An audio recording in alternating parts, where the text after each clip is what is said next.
ఆయన గత 30 సంవత్సరాలుగా లలిత విద్యా సంస్థ నెలకొల్పి విద్యారంగంలో విశిష్ట సేవలు అందించినటువంటి వ్యక్తి.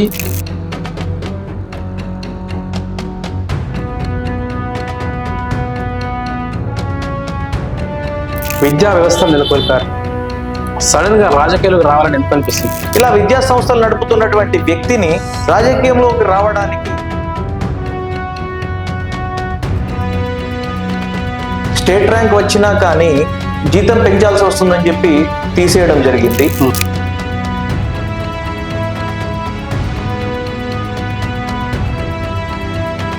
కాంగ్రెస్ పార్టీ నుంచి పోటీ చేసి మళ్ళీ ఇప్పుడు బీజేపీ పార్టీలోకి వెళ్ళడం జరిగింది. ఎవరైనా చిన్నగా సాయం చేసి కూడా పెద్దగా చెప్పుకుంటారు కదా, మరి మీకు ఎందుకు మనం ఈ చేతితో ఇచ్చింది ఇంకో చేయి తెలియదు అనే ఉద్దేశంతో ఇంతవరకు నేను ఎవరికి కూడా చెప్పలేదు. టికెట్ విషయంలో కూడా ఫస్ట్ అనౌన్స్మెంట్ చేసింది కూడా మీకేనంట కదా? అవునండి. ఈ పార్టీల్లో టికెట్లు అనేది కన్ఫర్మ్ చేసే ముందు సర్వే అనేది నిర్వహిస్తారు. 100 మందిలో 97 మంది. ప్రధానంగా ఎందుకు కార్పొరేటర్గా మీరు పోటీ చేయదలుచుకుంటారు? ఒక 2 అరటి పనులు ఇచ్చి 4 ఫోటోలు దిగే రకం కాదండి నాది. గెలిచిన తర్వాత ప్రజలకు ఎలాంటి సేవా కార్యక్రమాలు చేస్తారు? నేను గెలిచిన తర్వాత నాది వచ్చేసి టవర్ సర్కిల్. హాయ్, హలో, నమస్తే, వెల్కమ్ టు పీపుల్స్ మీడియా. నేను మీ సంతోష్.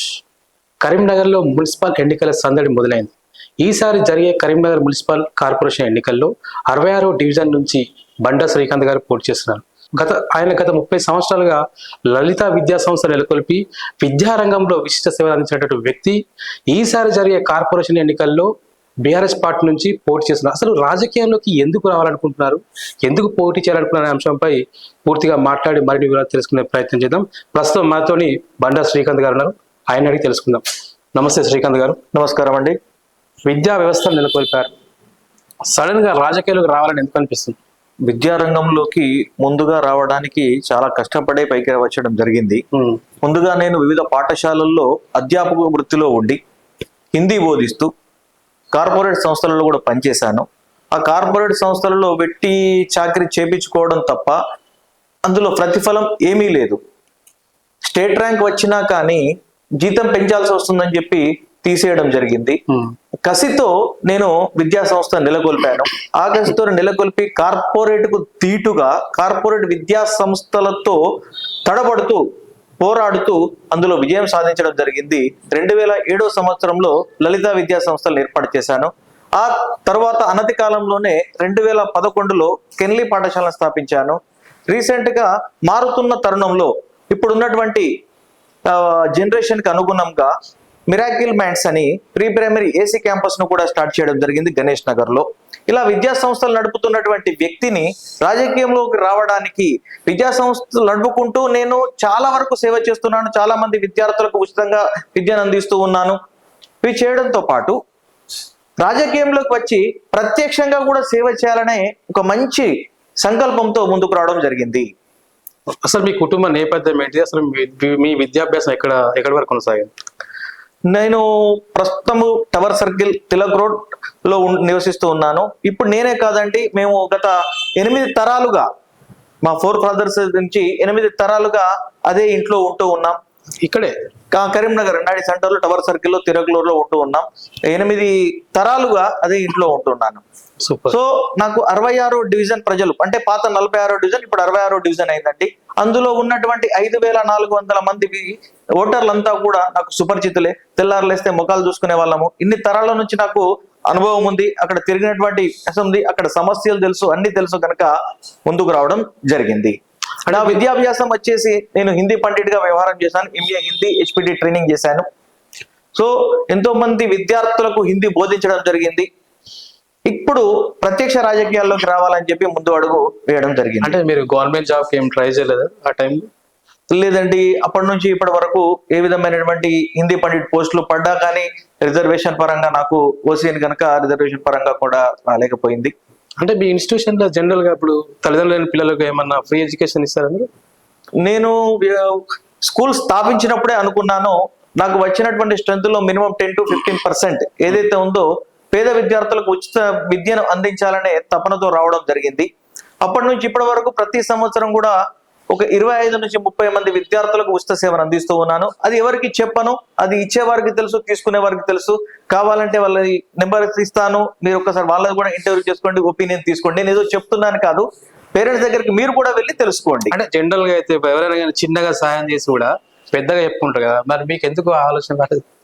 ఇప్పుడు వాళ్ళని ఏదో ఇతను సారు ఉచితంగా ఇస్తున్నాడని చెప్పి ఎవరు చిన్న చూపు చూడకుండా, ఏ టీచర్ కానీ తోటి విద్యార్థి కానీ ఎవరు కూడా చిన్న చూపు చూడొద్దు కదా. అంటే ఆల్ ఆర్ ఈక్వల్ అనే అంత ఈక్వల్ గా ఉండాలి. ఏదో ఫ్రీగా చదువుతున్నాడు అనే ఉద్దేశము పిల్లల లోపల రావద్దు, పేరెంట్స్ లోపల రాకుండా, నెక్స్ట్ వచ్చేసి తోటి విద్యార్థులకు రాకుండా, ఉపాధ్యాయులకు కూడా తెలియద్దు అనే ఉద్దేశం. మనం ఈ చేయితోటి ఇచ్చింది ఇంకో చేయికి తెలియద్దు అనే ఉద్దేశంతో ఇంతవరకు నేను ఎవరికి కూడా చెప్పలేదు. అది మీరు అడుగుతున్నారంటే చెప్పడం జరిగింది. అది కూడా ఈ పాలిటిక్స్ వద్దాం. అసలు పాలిటిక్స్ లా జనరల్ గా ఎవరైనా జన్ అయ్యేటప్పుడు వాళ్ళ ఇంటెన్షన్ ఎట్లుంటది అంటే రూలింగ్ గవర్నమెంట్ లో జన్ అవుతారు. మీరేంటి స్పెషల్ గా అపోజిషన్ పార్టీలో జన్ అయ్యారు? అపోజిషన్ పార్టీ కాదంటే ఇది రూలింగ్ పార్టీయే. మనం కొట్లాడి తెచ్చుకున్నటువంటి తెలంగాణ, కొట్లాడి తెచ్చుకున్న తెలంగాణను 10 సంవత్సరాలు చాలా చక్కగా నడిపిస్తున్నటువంటి తరుణంలో అనివార్య కారణాల వల్ల, కొద్ది మంది వ్యక్తుల వలన ఇది పార్టీ అపోజిషన్ లోకి వచ్చింది. కానీ మళ్ళీ రానున్న తరుణంలో, రానున్న కాలంలో మళ్ళీ బీఆర్ఎస్ జెండానే వస్తుంది. ప్రజల్లో వాళ్ళు 10 సంవత్సరాల పాలన, ఇప్పుడు జరుగుతున్న 2 సంవత్సరాల పాలనకు వ్యత్యాసం అనేది అందరికీ తెలిసిపోయింది. సో మళ్ళీ రాబోయేది బీఆర్ఎస్ ప్రభుత్వమే, కారు గుర్తే మళ్ళీ కేసీఆర్ గారే సీఎం అవుతారు. అందుకనే ముందు జాగ్రత్తగా ప్రజెంట్ ఉన్నటువంటి పార్టీకి కాకుండా అపోజిషన్ లో ఉన్నా కానీ ఈ పార్టీ నుంచే పోటీ చేయాలని చెప్పి నిశ్చయించుకున్నాను. నేను కేసీఆర్ కి, కేటీఆర్ కి వీరాభిమానిని. అంటే జనరల్ గా ఇప్పుడు నామినేషన్ ప్రక్రియ కూడా స్టార్ట్ అయింది. టికెట్ విషయంలో కూడా ఫస్ట్ అనౌన్స్మెంట్ చేసింది కూడా మీకేనంటే కదా? అవునండి. ఈ పార్టీల్లో టికెట్లు అనేది కన్ఫర్మ్ చేసే ముందు సర్వే అనేది నిర్వహిస్తారు. ఆ సర్వేలో నాకు ఒక 100 మంది దగ్గర సర్వే చేయించడం తెలిసింది. నాకు 100 మందిలో 97 మంది నాకే టికెట్ ఇస్తే బాగుంటుందని చెప్పి చెప్పడం జరిగింది. అందుకనే 66 డివిజన్లలో ముందుగా నన్ను పిలిచి నువ్వు పోటీ చేయాలని చెప్పి చెప్పడం జరిగింది. అంటే మీ డివిజన్ లో జరిగిన సర్వేలేనా ఇది? అవునండి, మా డివిజన్ లో జరిగిన సర్వే. అంటే గతంలో కూడా మీరు కార్పొరేటర్ గా పోటీ చేయాలనుకున్నారని, అసలు ఎందుకు డ్రాప్ అయ్యారు? ఆ సమయంలో ఏం జరిగింది? గతంలో కూడా పోటీ చేయాలనుకున్నాను, కానీ అటు ఆపోజిట్ టీమ్ కు మన టీం వచ్చేసి ఇద్దరము ఒకే వైశ్య కులం నుంచి పోటీ చేస్తే ఓట్లన్నీ చీల్తాయి అని చెప్పి మా పెద్ద మనుషులు కావచ్చు, ప్లస్ నా స్కూల్ కు సంబంధించిన లీడర్స్ కావచ్చు, వాళ్ళందరూ వచ్చి చెప్పడం వల్ల గౌరవ ఎమ్మెల్యే గారి మాట తీసేయకుండా నేను అప్పుడు తప్పుకోవడం జరిగింది.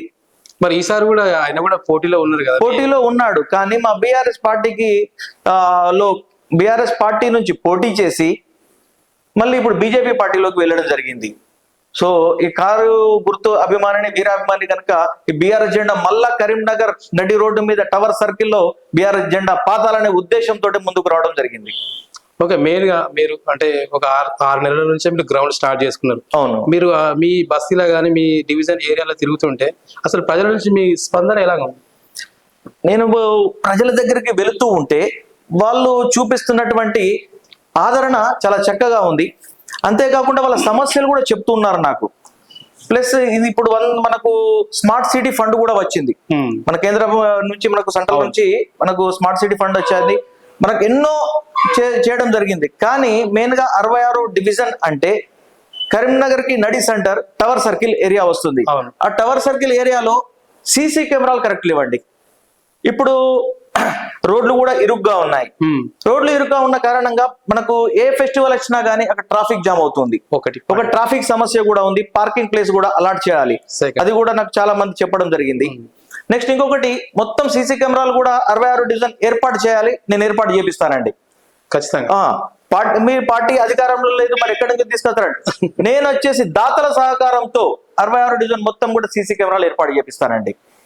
ఇంకొకటి, ఇప్పుడు పండుగలప్పుడు ఆ ఏరియాలో చాలా రష్ గా ఉండడం వల్ల ఆ సీజన్ లోనే ఎక్కడి నుంచినో వచ్చినటువంటి, వేరే రాష్ట్రాల నుంచి వచ్చినటువంటి కొద్ది మంది చిన్నపిల్లలు, తెలిసి తెలియని వయసులో ఉన్నవారు మొబైల్స్ కొట్టేయడం. అవును, మొబైల్స్ పండుగ సీజన్ లోనే మొబైల్స్ కొట్టేయడం ఎక్కువగా జరుగుతూ ఉందట. అది ఎక్కడ చూసినా సీసీ కెమెరాలు లేని కారణంగా అది ఐడెంటిఫై చేయలేకపోతున్నారు. సో ఈ విషయం నాకు పరిగణలోకి వచ్చింది. ఇంకా తిరుగుతున్నప్పుడు బీఆర్ఎస్ 10 సంవత్సరాల కాలంలో మున్సిపల్లో మనకు ప్రొద్దున తెలిస్తే విజిల్ వేసుకుంటూ వస్తున్నటువంటి బండిలు ఉంటాయి కదండి, వాళ్ళు ఎప్పుడు కూడా ఒక 40 రూపాయలు 50 రూపాయలు వాళ్ళు సొంతంగా ఏదన్నా ఇష్టపూర్వకంగా ఇస్తే తీసుకునేవాళ్ళు, సేకరించేవాళ్ళు. వాళ్ళు ఇష్టంతో ఇస్తే తీసుకునేవారు. కానీ ప్రస్తుతం ఇప్పుడు మాత్రము ప్రతి షాపు నుంచి 500 రూపాయలు 1000 రూపాయలు డిమాండ్ గా అడుగుతున్నారని తెలిసిందండి. అంతకు ముందు లేదండి, వాళ్ళు సంతోషంగా చాయ్ తాగడానికి టిఫిన్ చేయడానికి 50 రూపాయలు సంతోషంగా ఇస్తే తీసుకోవడమే తప్ప డిమాండ్ గా అడిగినట్టు లేదండి. ఇప్పుడు మాత్రం డిమాండ్ గా 500 రూపాయలు అడుగుతున్నారని చెప్పి నాకు టవర్ సర్కిల్ ఏరియాలో తిరిగినప్పుడు వ్యాపార సముదాయం వాళ్ళు చాలా మంది చెప్పడం జరిగింది. ఇంకొకటి చూసుకున్నట్టయితే గృహిణుల దగ్గరికి వెళ్ళినట్టయితే చాలా మంది గృహిణుల దగ్గర కూడా వెళ్ళాను. వాళ్ళ సమస్య ఏంటంటే ఉదయం 4 గంటలకు ట్యాప్ వస్తుందట అండి. ఉదయం 4 గంటలకు వాళ్ళు అలసిపోయి 10-11 వరకు పనులు చేసుకొని వచ్చిన వాళ్ళు ఉదయం 4 గంటలకు లేవాలంటే చాలా ఇబ్బంది పడుతున్నారు. ఆ సమస్య కూడా నా దగ్గరికి తీసుకొచ్చారు. నేను కార్పొరేటర్ గా గెలవగానే ఖచ్చితంగా ఆ టైమింగ్స్ లో కూడా మార్పు చేపిస్తానండి. డ్రైనేజ్ కూడా సమస్య ఉంది అండి, ఆ సమస్య పైన కూడా నేను ముందుకు వెళ్తానని చెప్తున్నాను. ఇంకొకటి వచ్చేసి మనకు వచ్చేసి ఓపెన్ జిమ్ లేదండి. 66 డివిజన్ లో ఎక్కడ కూడా ఓపెన్ జిమ్ లేదండి. అంటే 66 డివిజన్ లో కొంచెం స్పేస్ మామూలుగా గవర్నమెంట్ ల్యాండ్ కూడా ఏం లేవండి. ఉన్నదండి, వీక్లీ మార్కెట్ ఏరియాలో, నేత బజార్ లో, రైతు బజార్ లో ఒక సైడ్ కు ఇచ్చే అవకాశం ఉందండి, ఇవ్వచ్చు. దాన్ని కూడా నేను చూపెడతాను. ఆ ఓపెన్ జిమ్ కూడా తీసుకొచ్చే ప్రయత్నం చేస్తాను. ఇంకొకటి చూసుకుంటే సార్, ఎక్కడెక్కడ నుంచో మార్కెట్ కు రావడం జరుగుతుంది. 66 డివిజన్ లో మార్కెట్ కు వస్తున్నారు. మనం పెద్దలు చాలా మంది వస్తుంటారు మార్కెటింగ్ కోసము, ఏదో కొనుక్కోవడానికి, వస్తువులు కొనుక్కోవడానికి. ఇక్కడ సులభ్ కాంప్లెక్స్ కూడా సరిగా లేవండి. ఒకటి కొనుక్కోవడానికి వచ్చిన వాళ్ళు 10 నిమిషాలు అరగంటలో కొనుక్కొని వెళ్ళిపోతారు. కానీ అది అమ్మడానికి వచ్చిన వాళ్ళు డే మొత్తం కూడా కూర్చోవాలి కదండి. వాళ్ళకు రాత్రి వేళల్లో చాలా ఇబ్బంది అవుతుంది. సో వాళ్ళకు సులభ్ కాంప్లెక్స్ 1-2 ఉండగానే నైట్ కూడా తాళం వేసుకుంటున్నారట. అది కూడా నా దృష్టికి వచ్చింది. వీటిపైన కూడా ఎక్కువ పోరాటం చేసి ఇంకా ప్లేస్లు ఏమైనా ఉంటే సరి చేసి ఇంకా 4-5 సులభ్ కాంప్లెక్స్ కూడా కట్టించే ప్రయత్నం చేస్తానండి మన 66 డివిజన్ లో. ప్రధానంగా ఎందుకు కార్పొరేటర్ గా మీరు పోటీ చేయదలుచుకుంటున్నారు? ప్రధానంగా అంటే యువత ముందుకు రావాలని చెప్పి మా కేసీఆర్ గారు చెప్పడం జరిగింది. వారి యొక్క ఆదేశాల మేరకు మనం కూడా విద్యారంగంలో సేవ చేస్తున్నాం. రాజకీయ రంగంలోకి వెళ్ళినట్టయితే ఇంకా ఎక్కువ ప్రజల్లోకి చొచ్చుకొని పోయి సేవ చేయొచ్చు అనే దృఢ సంకల్పంతో ముందుకు వస్తున్నానండి. పాలిటిక్స్ అంత ఈజీగా లేవు కదా, అంత కాస్ట్లీ అయిపోయినాయి. మరి మీరు ఎట్లా ఎదుర్కొంటారా? కాస్ట్లీ అయిపోయినాయండి. ఇంకా నిజాయితీ ఉంది. ఎందుకంటే 100 మంది సర్వే చేస్తే 97 మంది నా గురించి మంచి చెప్పారంటే అందులో నా విజయం అప్పుడే కన్ఫర్మ్ అయిపోయిందండి. అంటే ఒక క్లీన్ షీట్ ఉన్నదంటే నాకు తెల్ల పేపర్ అంటే నేను నాకు వచ్చేసి నా క్లీన్ షీట్ అంటే వైట్ పేపర్ లెక్కన ఉన్నాను. ఎవరి దగ్గర ఏ రిమార్క్ నా దగ్గర లేదండి జనరల్ గా. ఎందుకంటే మీరు ఉపాధ్యాయ వృత్తి నుంచి వస్తున్నారు. పాలిటిక్స్ ఎట్లుంటాయంటే అంత మాస్, మీరు చూసిన క్లాస్ మాసు అందరినీ కలుపుకొని పోయే స్వభావం నాది. అందరినీ నా దగ్గర కూడా ఒక క్లాస్ వాళ్ళు, ఒక మిడిల్ క్లాస్ వాళ్ళు, ఒక లో క్లాస్ వాళ్ళు అందరూ నా దగ్గరికి విద్య అభ్యసించడానికి వస్తున్నారు. సో అందరినీ ఇక్కడ ఏ విధంగా అయితే మేనేజ్ చేసుకున్నానో, క్లాస్ లో 40 మంది ఉంటే 40 కులాల వాళ్ళు ఉంటారు, 40 జాతుల వాళ్ళు ఉంటారు, 40 మనస్తత్వం గలవారు ఉంటారు. అదే విధంగా 66 డివిజన్ లో కూడా అందరు ఉంటారు. అందరినీ కలుపుకొని ముందుకు వెళ్తానని చెప్పి మీకు చెప్తున్నానండి. మీ ప్రజలు, మీ డివిజన్ ప్రజలు మీకు ఎందుకు ఓటేయాలి? నా డివిజన్ ప్రజలు నాకు ఓటేయాలి. ఎందుకు ఓటేయాలి అంటే గతంలో ఉన్నటువంటి కార్పొరేటర్లు ప్రజెంట్ ఇప్పుడు ఎలా ఉందో, నేను 8 తరాల నుంచి అక్కడనే ఉంటున్నాను కదండి. గత 10 సంవత్సరాలుగా ఒక 5 సంవత్సరాలు ఒక టర్మ్, ఒక 5 సంవత్సరాలు ఒక టర్మ్, 2 కార్పొరేటర్లు నేను చూశానండి. అక్కడ ఏ విధంగా ఉందో ఆ విధంగానే ఉంది. వాళ్ళు ఏ విధమైన డెవలప్మెంట్ చేశారో ఒకటి కూడా నాకు కనిపించలేదు. మరి నేను చదువుకున్న వ్యక్తిగా, ఒక టీచర్గా నాకు ఉన్నటువంటి ఆలోచనలతో ముందుకు పోతే ఆ డివిజన్ అభివృద్ధి చేసుకొని మిగతా 65 డివిజన్ల ప్రజలు మా డివిజన్ ఈ విధంగా ఉంటే ఎలా ఉంటుందా అనే వాళ్ళ క్వశ్చన్ మార్క్ వచ్చే విధంగా నేను నా యొక్క 66 డివిజన్ ని తీర్చిదిద్దాను సార్. ఎందుకంటే ట్రేడింగ్ ఏరియా కదా, మీరు బాగా వ్యాపారం జరిగే ఏరియా కాబట్టి. అవునండి, వ్యాపారం చేసే వాళ్ళు ఎక్కువగా ఉన్నారు, సేవాభావం చేసే వాళ్ళు కూడా ఎక్కువగానే ఉన్నారు. వ్యాపార దృక్పథంతో కాదండి, వాళ్ళ సేవా దృక్పథం కూడా చూసుకోవాలి. సీసీ కెమెరాలు ఏర్పాటు చేయడానికి వాళ్ళే ముందుకు వస్తున్నారు. నేను ఫర్ ఎగ్జాంపుల్ లైవ్ గా చెప్పాలంటే నాదే మొబైల్ అండి. మొన్న దసరా రోజు నేను మార్కెట్ కి వెళ్ళడం జరిగింది. మార్కెట్ కి వెళ్ళినప్పుడు గూగుల్ పిక్సెల్ 9A మొబైల్ కొన్న తెల్లారే నాది బంతిపూల అమ్మాయి దగ్గర కొట్టివేయడం జరిగింది. అక్కడ చూస్తే ఎదురుగా చూస్తే ఎక్కడ కూడా ఒక సీసీ కెమెరా కూడా లేదండి. అక్కడికి సరే పోలీస్ కంప్లైంట్ ఇవ్వాలి కదా అని చెప్పి పోలీస్ కంప్లైంట్ పోయడానికి పోతే నాది 18వ నెంబర్, 10 నిమిషాల్లో 18 మొబైల్ పోయినాయండి. సో అప్పుడే నేను అనుకున్నాను, ఖచ్చితంగా నా 66వ డివిజన్ మొత్తం కూడా నేను సీసీ కెమెరాలు ఏర్పాటు చేయాలని చెప్పి నిశ్చయించుకున్నానండి. కరోనా టైంలో కూడా ఎవరైతే చనిపోతారో, అంతేకాకుండా అనాథ పిల్లలు తల్లిదండ్రులు ఎవరైనా చనిపోతే కూడా దహన సంస్కరణలు కూడా మీరు చేసారని అంటారు. అసలు ఎంతవరకు వాస్తవం?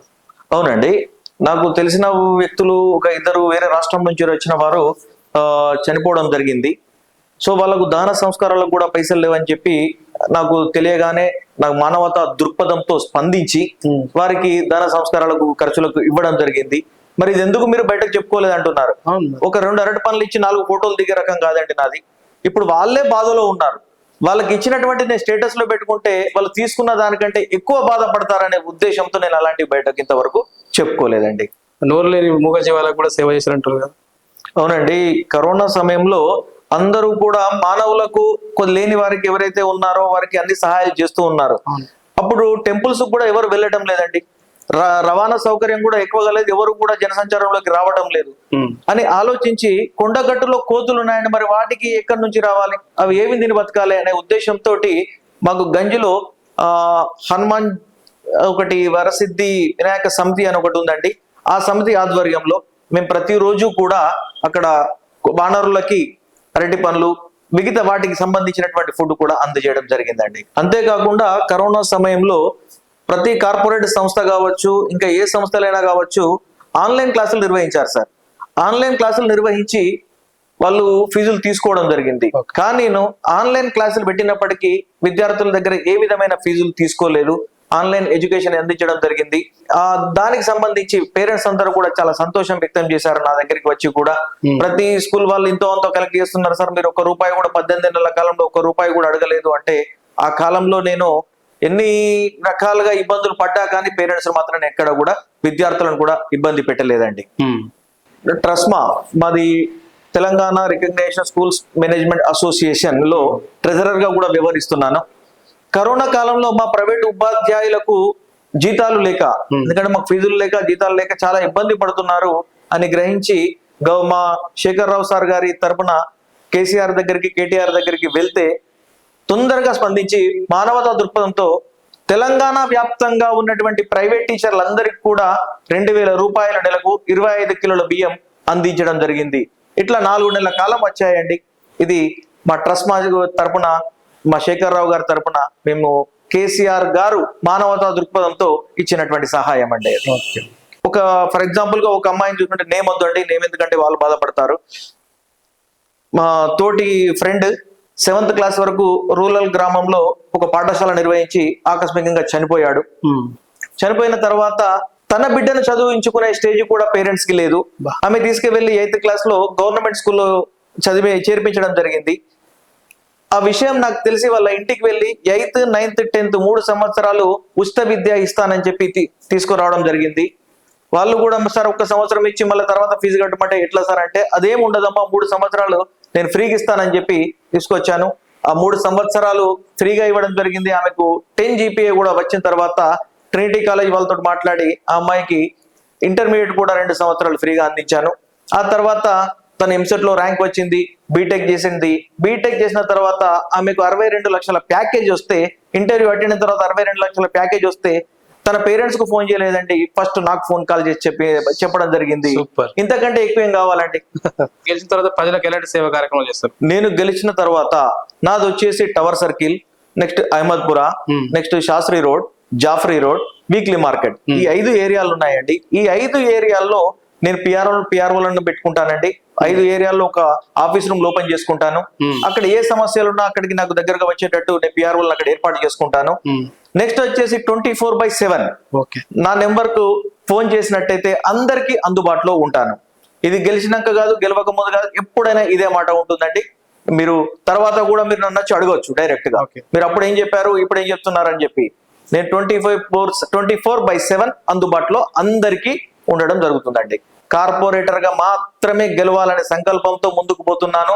కరీంనగర్ టవర్ సర్కిల్లో బీఆర్ఎస్ జెండా ఎగరవేయడం ఖాయం.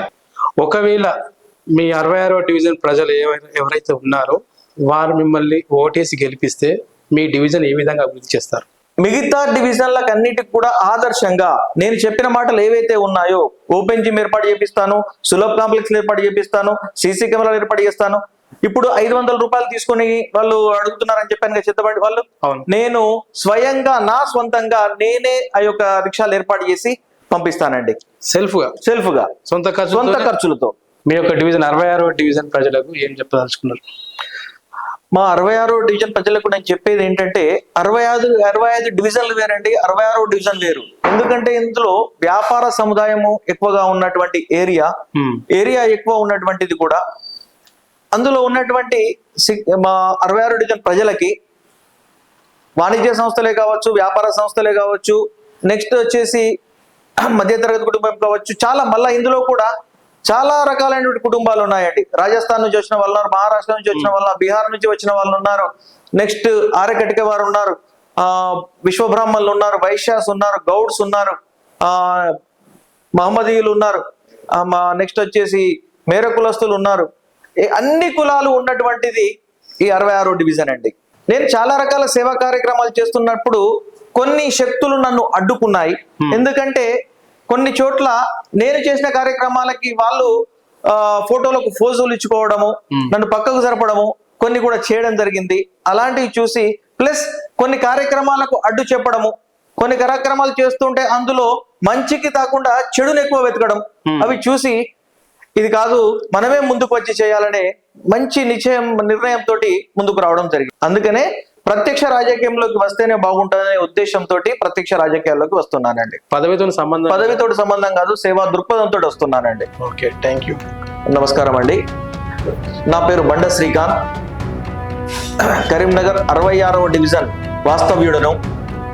గత 8 తరాలుగా కరీంనగర్ నడిబొడ్డున టవర్ సర్కిల్లో నివసిస్తున్నటువంటి వ్యక్తులం మేము.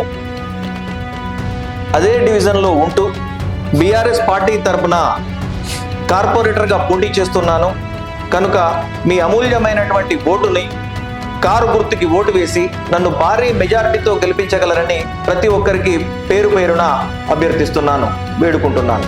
జై తెలంగాణ, జై కేసీఆర్, జై కేటీఆర్, జై కమలాకర్ అన్న.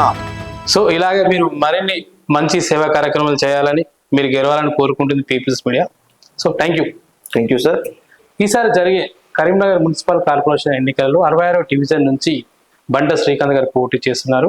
ఒకవేళ కనుక ఆయన గెలిస్తే ఆ 66వ డివిజన్ ఉన్నటువంటి సమస్యలు పరిష్కరిస్తారని హామీ ఇవ్వడం జరిగింది. సో ఇది ఒక స్పెషల్ ఇంటర్వ్యూ. మరో ఇంటర్వ్యూతో మళ్ళీ కలుస్తాను. నేను మీ సంతోష్.